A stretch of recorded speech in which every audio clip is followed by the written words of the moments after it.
decisiva per il capo dello Stato, si va verso il Mattarella bis. Zaia sente la grande responsabilità che lo attende e ha confermato il ruolo cruciale delle regioni. Il Comune non ceda l'Arsenale nel mirino di una mobilitazione che è partita dal forum Futuro Arsenale, raccoglie adesioni anche dall'estero. C'è un protocollo d'intesa tra il Comune e i Ministeri di Difesa e Cultura. Un 72enne di Piazzola sul Brenta è morto nel pomeriggio dopo essere scivolato sui Murazzi a Caroman. Stava passeggiando con un'amica. Mentre l'ARPA conferma l'allerta rossa per PM10 in tutto il comune, il primo studio sullo smog in 25 punti del centro storico di Venezia rileva ovunque un inquinamento sopra le soglie dell'OMS. Albergatore iesolano getta la spugna e decide di non riaprire dopo l'arrivo di una maxi bolletta del gas da 17.000 euro. È il colpo di grazia, dice, e il governo non ci aiuta. Un progetto di mappatura e formazione per affrontare il cambiamento dell'industria veneta dell'auto è la proposta che arriva dalla UIL alla Regione. Chioggia sempre più sicura in vista dell'estate. A Sottomarina arrivano i droni di salvataggio per soccorrere chi è in acqua. Il sindaco, un progetto unico in Italia.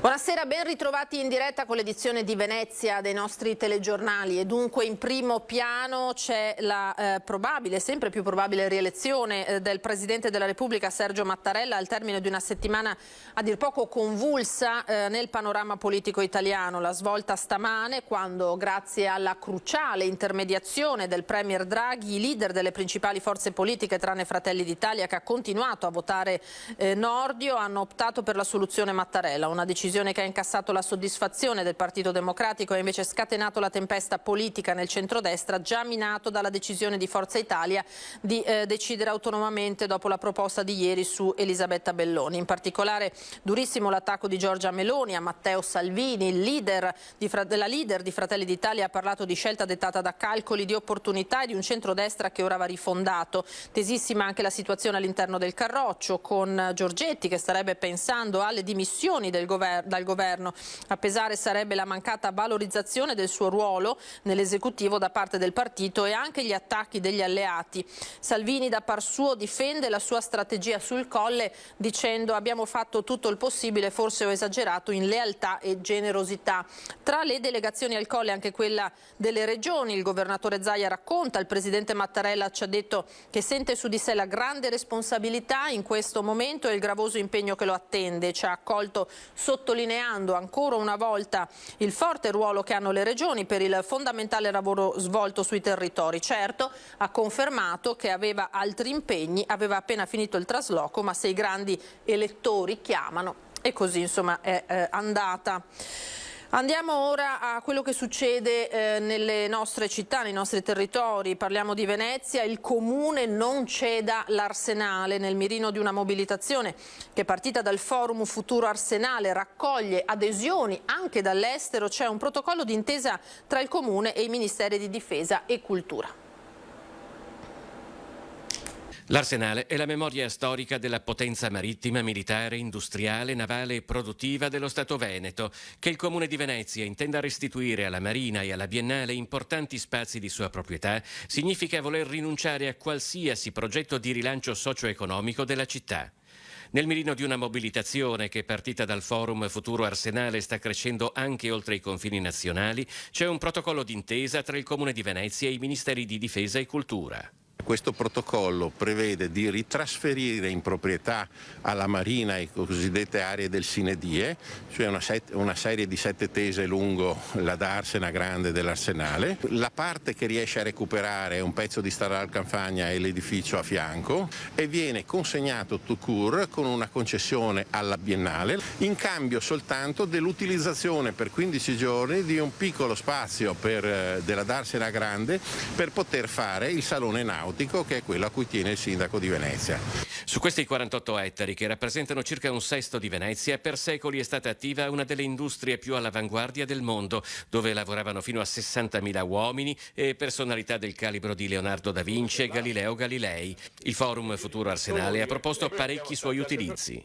50 pagine di progetti erano per il lavoro a Venezia, per la conservazione delle funzioni storiche destinate alla marineria tradizionale e quindi un ricollegamento con la storia, e anche e soprattutto per trovare una gestione unitaria di tutte le iniziative che in città non hanno spazio. La mobilitazione per il recupero integrale della potestà comunale sull'Arsenale, che avrà una prima azione con un presidio statico davanti alla Porta dei Leoni domenica 6 febbraio, sta raccogliendo adesioni crescenti.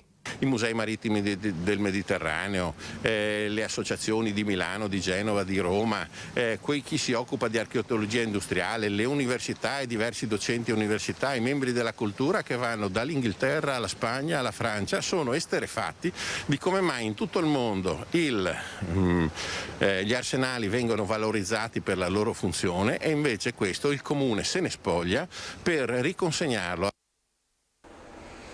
La cronaca: un uomo di 72 anni di Piazzola sul Brenta, del quale non sono ancora state rese note le generalità, ha perso la vita nel pomeriggio dopo essere scivolato sui murazzi a Caromana, all'estremità dell'isola di Pellestrina. Secondo quanto riferito, la caduta fatale è avvenuta mentre stava passeggiando assieme a un'amica lungo l'argine che si affaccia sulla laguna. Sul posto per i rilievi sono intervenuti i carabinieri. Mentre l'ARPAV conferma l'allerta rossa per PM10 su tutto il territorio comunale, il primo studio sullo smog in 25 punti del centro storico di Venezia rileva ovunque un inquinamento sopra le soglie dell'OMS. I risultati rispetto alle soglie sembrano abbastanza inquietanti. Sapevamo che la qualità dell'aria non era esattamente ottima, non ci immaginavamo forse che la consistenza dei dati fosse così chiara rispetto alla stragrande maggioranza dei luoghi dove abbiamo testato l'aria, in cui effettivamente c'erano dei valori sopra la soglia anche in maniera rilevante. A Venezia non si respira aria buona. La città è inquinata e parecchio anche in laguna. 25 postazioni di rilevamento dislocate in varie zone del centro hanno infatti rilevato concentrazioni di biossido di azoto superiore alla media annuale raccomandata dall'Organizzazione Mondiale della Sanità, 10 microgrammi per metro cubo. In 2 casi, alle Fondamente Nuove e all'Accademia, sono stati superati anche i livelli massimi raccomandati dall'Unione Europea, che ha linee guida molto più morbide, 40 microgrammi per metro cubo. Sono i risultati del progetto Aria Catalonia Venezia, presentato dall'Istituto Ramon Lull come evento collaterale della Biennale Architettura, con la collaborazione fattiva sul campo degli studenti dello IUAV. Quanti studenti dello IUAV hanno partecipato a questo progetto? Circa 35 studenti con 2 diversi strumenti, uno di tipo analogico e uno di tipo digitale, per cercare di capire le microvariazioni dell'inquinamento nella città di Venezia, appunto. Erano installazioni fisse che sono rimaste per circa un mese? No, erano in alcuni casi dei piccoli sistemi Arduino che sono rimasti però interni alle case, sui davanzali delle case, mentre gli altri erano di fatto delle provette agganciate a varie parti della città che hanno rilevato in maniera chimica le variazioni nella qualità dell'aria. L'unico rilevatore di smog a Venezia è in Rio Novo, per cui mancava del tutto un dato puntuale zona per zona dell'inquinamento in città. Oltretutto la campagna di misurazione si è svolta durante un periodo di pandemia con la città mezzo vuota ed è quindi probabile che i risultati ottenuti siano significativamente inferiori rispetto a prima del Covid-19. Ora sul litorale: stava per riaprire la sua struttura a Jesolo, ma un noto albergatore ha deciso di non farlo e posticipare dopo essersi trovato una bolletta da 17.000 euro. Dice, il colpo di grazia. Se il Covid ha dato una mazzata pesante al settore turistico, il caro bollette è stato il colpo di grazia. Lo sta vivendo sulla sua pelle Matteo Rizzante, noto albergatore jesolano, titolare di 7 strutture ricettive, compreso l'Hotel Sorriso. A causa di una bolletta del gas appena ricevuta, Rizzante ha deciso di non riaprire come invece faceva solitamente in questo periodo. Poco più di 17.000 euro nel mese di dicembre, quando lo scorso anno aveva pagato 5.350 euro, meno di un terzo. Ci siamo ritrovati in una situazione qui a gennaio onestamente al di fuori dal nostro controllo, che è appunto quello del caro bolletta, già comunque da noi denunciato nel mese di novembre, poi rinfrescato nel mese di dicembre, arrivati a gennaio abbiamo dovuto prendere la decisione di non riaprire più alcune delle nostre strutture e concentrare gli sforzi su una sola. Purtroppo questo è uno scenario che so che ha toccato tutte le aziende e toccherà tutte le famiglie. Il grido d'allarme è generalizzato. A Jesolo su 360 hotel solo 30 hanno la licenza per tenere aperto anche d'inverno, commenta Alberto Maschio, il presidente di AIA. Ma il problema si porrà anche per quelli che apriranno in primavera e estate, continua. I più fortunati si troveranno con aumenti del costo dell'energia del 208%, altri arriveranno al 280% e di aiuti dal governo non ne arrivano. Il non affrontare l'argomento dell'ultimo trimestre lo trovo veramente un arrangiatevi, ecco, non so come tradurglielo politicamente, non sono politico, ma la realtà è questa. E oggi appunto ho dovuto prendere la decisione di due strutture in realtà che normalmente in questo periodo sono aperte, ecco, dal punto di vista dell'hotellerie saranno chiuse. Rizzante posticiperà dunque l'apertura a marzo, ma l'amarezza è tanta. È un brutto lavorare, la situazione è peggiore dell'anno scorso dal punto di vista mentale, dal punto di vista psicologico, perché sono riusciti a creare secondo noi una grande fobia, c'è una paura di uscire che insomma si può tastare e questo lo vivono un po' tutte le realtà. I vigili del fuoco sono intervenuti ieri sera poco prima delle 20:30 per spegnere le fiamme sviluppatesi dal tetto di un'abitazione di via Ronconi a Favaro Veneto. Per spegnere il rogo è stato necessario l'intervento di 20 operatori giunti da Mestre e Mirano, 2 autopompe, 2 autobotti, autoscala e carro aria. Alle 11 di questa mattina erano ancora in corso le ultime verifiche per scongiurare eventuali focolai e determinare la causa dell'incendio. Nessuna persona si trovava all'interno, ma i danni, basta vedere le immagini, sono davvero ingenti. Un progetto di mappatura e formazione per affrontare il cambiamento dell'industria veneta dell'auto è la proposta che arriva dalla UIL alla Regione.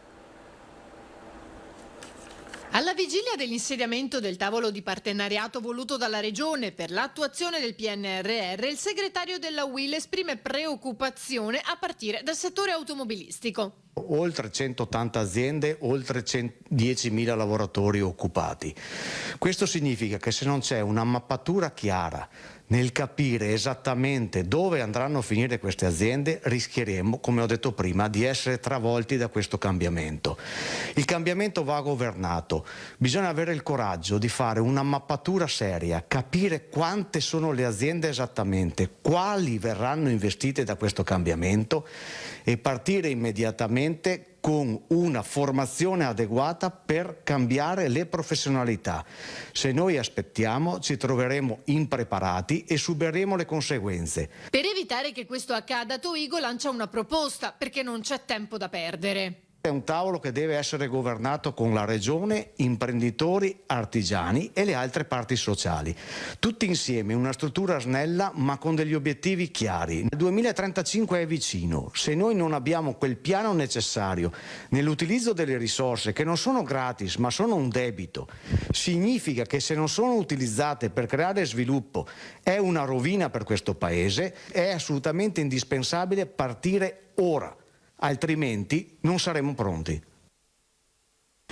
Ora la proposta dell'assessore alle attività produttive del Comune di Venezia, che per la prima volta lancia un progetto ambizioso sul quale si sta lavorando. Portare l'Università del Vetro a Murano rilancerebbe l'intera isola in crisi occupazionale. Ho un'idea importante per l'isola di Murano, quella di portare l'Università del Vetro artistico nell'isola. È un'idea che ho proposto a qualche professore dello UAV ed è entusiasta.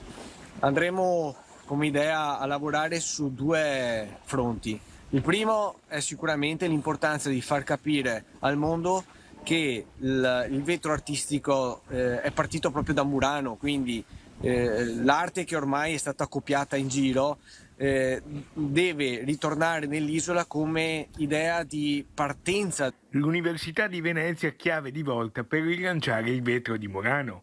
In un momento di grande difficoltà per le aziende, le fornaci, molte delle quali hanno già chiuso a causa della crisi economica tra Covid e caro bollette, Ecco i giochi da giocarsi per il rilancio. Portando nuovi residenti e quindi nuovi studenti potremo rivitalizzare l'isola con le attività produttive necessarie per creare i servizi necessari alla gente che purtroppo l'isola ha perso nel tempo i propri residenti. Quindi un'iniezione di residenza in più e aiutare le aziende che appunto lavorano al vetro a Murano. Servono però anche aiuti coordinati e organizzati ad ampio raggio. Dopo gli aiuti della Regione Veneto e dello Stato sicuramente bisogna intervenire sull'attività produttiva del vetro per creare una condizione strutturale favorevole per continuare le attività. Ora parliamo invece di sicurezza e ci spostiamo a Chioggia. A Sottomarina arrivano, in vista dell'estate, i droni di salvataggio per soccorrere chi è in acqua. Il sindaco dice un progetto unico in Italia. Un drone volante impermeabile che può decollare e atterrare sull'acqua. Potrà affiancarsi al tradizionale servizio di salvataggio effettuato dai bagnini sul litorale di Sottomarina. L'iniziativa Droni per spiagge sicure è stata presentata proprio questa mattina nei pressi della diga. È un primato nazionale, mi sembra, ho fatto delle ricerche, ma non c'è un progetto così in tutta Italia. Quindi quest'estate non solo andremo a formare la prima scuola italiana di droni per salvamento, ma quest'estate la sicurezza nelle nostre spiagge non sarà solo garantita dal lavoro dei bagnini, che operano sempre con ottimi risultati, hanno salvato anche delle vite umane la scorsa estate, ma quest'estate avremo anche i droni da salvamento che in caso di necessità, ce ne saranno 3 a Sottomarina e 1 sul litorale di Isola Verde, si alzeranno in volo. E una volta raggiunta la persona in difficoltà, le verrà lanciato un salvagente che si gonfierà a contatto con l'acqua. È un'iniziativa meravigliosa, noi gestiamo sostanzialmente il servizio di salvataggio di tutte le località di Chioggia, abbiamo 53 postazioni di salvataggio, cardioprotette tra l'altro, e il nostro litorale ha 6 punti di primo soccorso nel caso in cui ce ne fosse bisogno. Questo servizio di SAT integra in qualche maniera un servizio che per noi è già eccellente. Dal 1 giugno al 31 agosto, 7 giorni su 7 per 4 ore la mattina e 4 al pomeriggio, con 3 piloti operativi e 1 di riserva, il servizio sarà attivo. Marea eccezionalmente bassa intanto per 2 giorni a Venezia. Oggi ha toccato intorno alle 15:30 i meno 55 centimetri sul medio mare, mentre per domani intorno alle 16 si prevede un picco negativo di meno 50. Proprio la soglia di meno 50, secondo il centro maree del comune, è un indice negativo per la circolazione delle imbarcazioni, ma anche per quelle ormeggiate che restano letteralmente in secca, un fatto non inusuale nei primi mesi dell'anno. In una nostra intervista esclusiva, il principe Maurice Agosti, gran maestro di cerimonia di tutti i carnevali in laguna, ci fa alcune rivelazioni su come sarà il prossimo carnevale di Venezia a partire dal 12 febbraio. Il carnevale a Venezia ci sarà, mentre Vera e il comune stanno lavorando alacremente dietro le quinte per definire il programma, la rassicurazione che tutti aspettavano non poteva che arrivare da lui, uno dei simboli del carnevale veneziano, il principe Maurice. Ciao a tutti, sono il principe Maurice, maschera mascherina, per parlare di un carnevale che si farà a Venezia.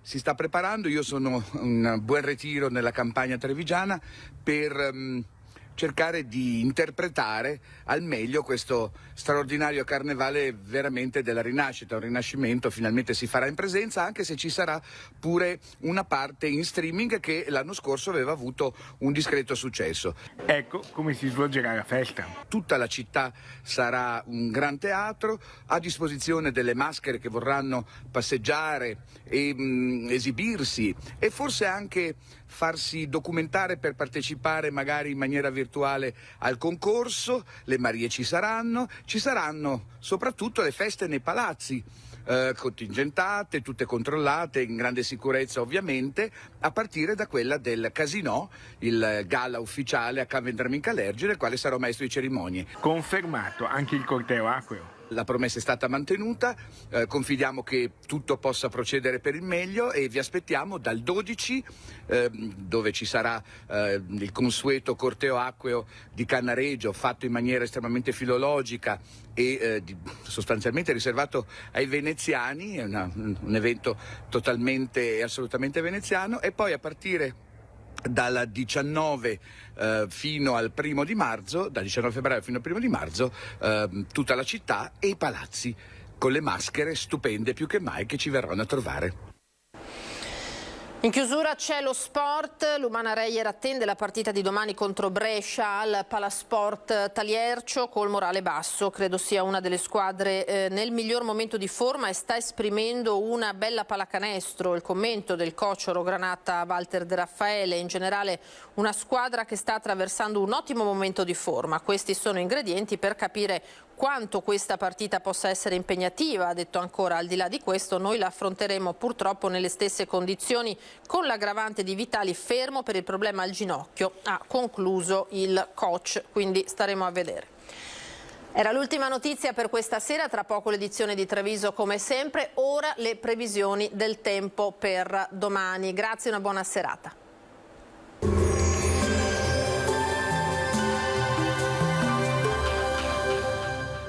Approfitta dell'ecobonus 50% e sostituisci i tuoi serramenti. Soluzioni SRL a San Donà di Piave. Contattaci per un preventivo gratuito.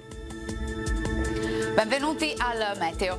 L'ultimo weekend di gennaio procede con l'alta pressione che garantisce tempo stabile. Prosegue la fase siccitosa, dunque non si intravedono perturbazioni all'orizzonte. Vediamo la situazione nel dettaglio. Sul Veneto la grafica di domenica 30 gennaio ci mostra che infatti non sono previste precipitazioni. Sulla pianura alternanza di nuvole e rasserenamenti con alcune nebbie fino all'alba, in dissolvimento poi al mattino e in nuova formazione di sera. Sui monti cielo sereno o poco nuvoloso e ventoso specie in quota. Temperature stazionarie minime tra -3 e 1 grado, massime sui 6-9 gradi. Ci spostiamo ora sul Friuli Venezia Giulia, dove avremo un ampio soleggiamento ovunque, salvo per occasionali addensamenti sui rilievi, ma del tutto innocui. Temperature minime tra -2 e 3 gradi, massime sui 7-10 gradi. Infine diamo uno sguardo alla situazione del Trentino Alto Adige, dove non avremo novità, bel tempo, tanto sole anche qui, cielo in prevalenza sereno o al massimo velato. Temperature minime sui -2 gradi a Bolzano, 2 gradi a Trento, massime sui 10-12 gradi. Dal meteo di Antenna 3 per ora è tutto, arrivederci.